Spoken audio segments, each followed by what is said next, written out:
Hello there, my students. Lesson 18, the imperfect inflection, page 205, Seow, Grammar for Biblical Hebrew. This is a big day in your Hebrew learning, for now we introduce the second of the major verbal inflections, the imperfect. If we've got a perfect, katav, he wrote, we're going to have an imperfect, yiktov, he will write. Okay? As you recall, the perfect is not really a tense strictly, but rather a perspective from which the speaker speaks, whether outside an event as a completed whole, the perfect, or whether inside an event as an ongoing reality, the imperfect. This is one way to talk about it. For the most part, if you see an imperfect by itself, yiktov, do you see there's a y on the beginning of the word? Oh yes, the imperfect will add things not on the end, but on the beginning. And also sometimes on the end, whereas the perfect was just added on the end. Katevu, they wrote. Yiktov, he will write. Yiktevu, they will write. Tiktov, she will write, etc. Okay? As you may expect by this point in the course, there are going to be a variety of ways that the imperfect is translated. One major way, though, would be an expression of what we might call future tense. Page 205, Seow gives a summary of those affirmatives and preformatives.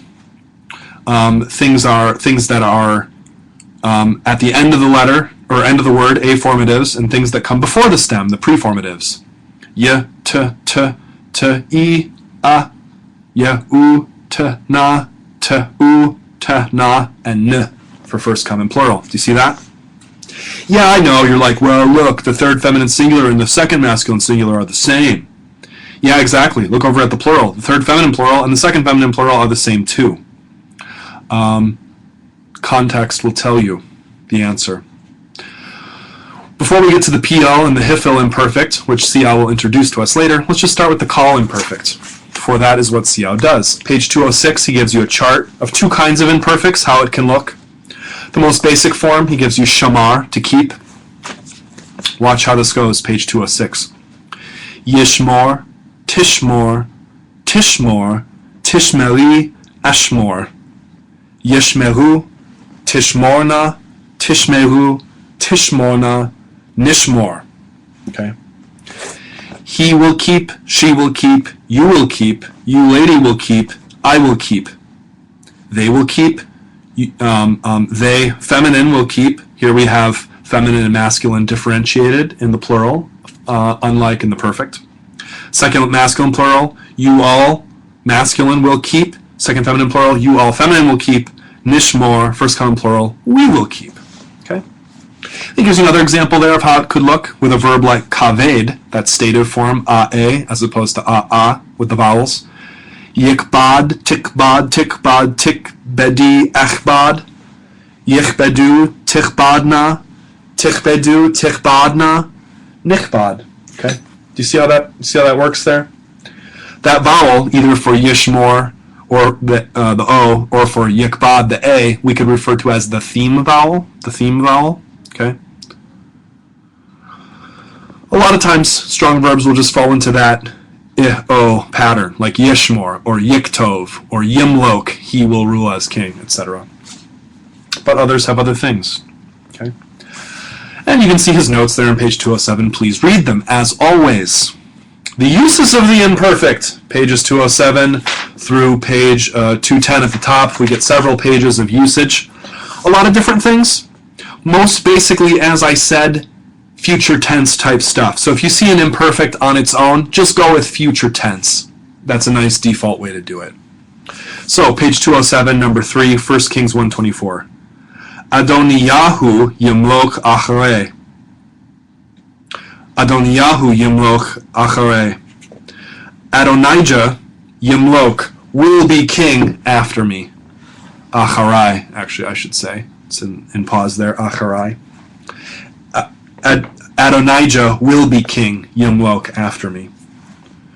If the sentence said Adoniyahu malach, it would be Adonijah has ruled, or Adonijah rules, or something like that. You wouldn't say Adoniyahu malach acharai, because what would it mean to say that Adonijah was king after me? I guess unless you were living after a time when you had no longer been king, in a time when you had no longer been king, and then Adonijah became king after you. But you don't really see narration like that, okay? So future tense can also be, so that's the most basic one. Now, rather than giving you 10 examples of the most basic one, Seow gives you one example of the most basic one, and then like 20 examples of all the exceptions and different ways to do it. Okay, so we know all about this. So for example, letter B at the bottom of page 207, for 2 Samuel 12:3, the imperfect could refer to a habit or a custom. Okay, depending on the context, what is suggested. So, uveheko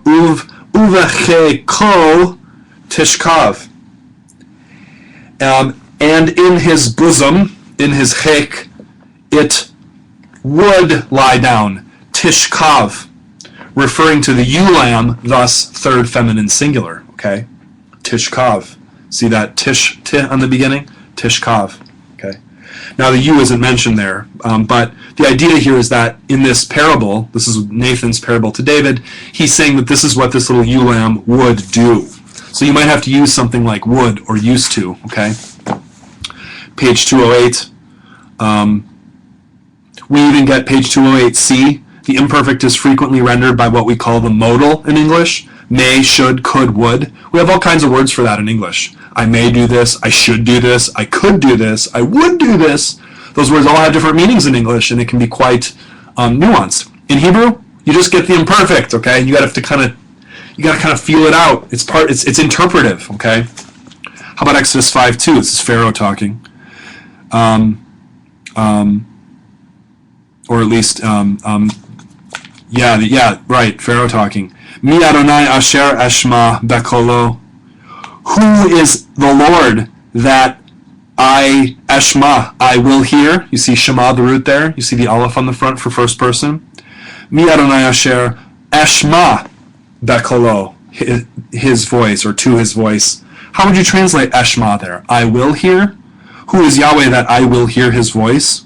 Okay, you could get the idea from that, but really what's being expressed? He's saying, who is the Lord that I should listen to him, that I should heed his voice? That's modal. Okay. Sometimes you even get a word like terim or ad, this is below, number C, which can kind of set up a situation like in English past or even a present perfect.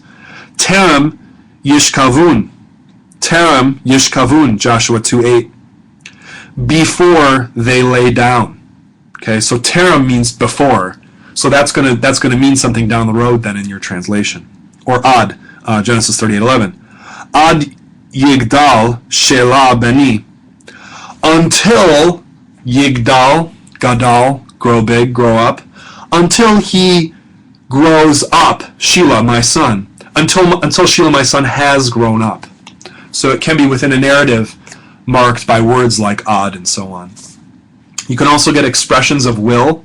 This is page 208 to 209. In fact, there's even a confusing additional term for when we get an expression of will, especially when it's in the first person.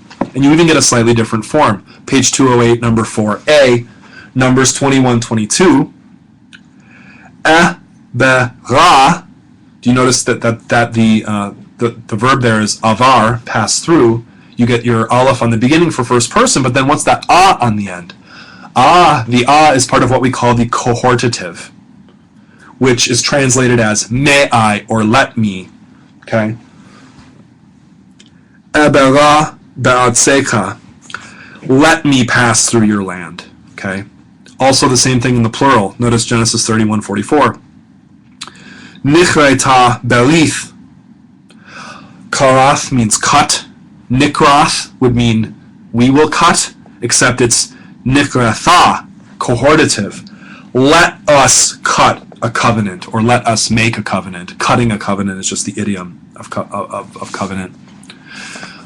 Okay, so there's that. You can also get expressions of will, which we will refer to as jussives, page 209b. Yishpot, this is Genesis 16:5. Yishpot Adonai beini uvenecha. He will judge, shafat, yishfot, he will judge, namely, the Lord will judge between me and between you. Bein uvein is an idiom for between. Notice how we translate here yishpot, not as he will, but may Yahweh judge between you and me. Now there's no distinctive between this type of word, which we will call a jussive, and just the regular imperfect. In fact, the jussive is actually different from the imperfect, but it's collapsed in Hebrew, and this is a source of confusion and so on. But for now, let's just say if you were to parse yishpot, Adonai Beni Uvenecha, technically that's yishpot is a jussive. But if you said imperfect, you would actually be correct in terms of the form, the way it looks. How about Psalms 107:43? Mi chakam ve'yishma ele. Mi chakam, whoever is wise. The here isn't really and, more like, just a connecting letter word there. Whoever is wise, and he will hear these. Well, no, it's jussive. Whoever is wise, let him, may he observe these things. Okay. So read all of those examples carefully on your own and repeatedly, enough so that you start to feel comfortable with some of this terminology. Okay, it's getting a little tricky at this point. Okay. Now, negating these things, page 209 to 210. How do you negate this kind of stuff? Well, you put lo in front of it. Okay, just like the perfect. Exodus 7:4. I'm on page 209 5a. Exodus 7:4. Velo yishma elechem paro. But and not he will listen to you, Pharaoh. But Pharaoh will not listen to you. So it's pretty simple. However, if you're gonna do a jussive, or you're gonna do a second person command type form, you do not use lo, rather you use al, which also means no or not. This is page 209 5c. The negative particle al is used with the second person imperfect in negative commands. So you can say, for example, Hosea 9:1, Al tismach Yisrael, do not, not you shall rejoice, Israel, do not rejoice, O Israel. So the imperfect, when used with all like that, can even take on a connotation of what we'll come to later know as the imperative, a command form. Don't rejoice. Or right above it in letter B, page 209, number 5, Exodus 20:13. Lo tirtzach, you shall not murder. Okay, so the lo there indicates a totally abstract general prohibition. You shall not murder. Okay. Page 210, he just tells you about this little word na, which isn't really translated, but sometimes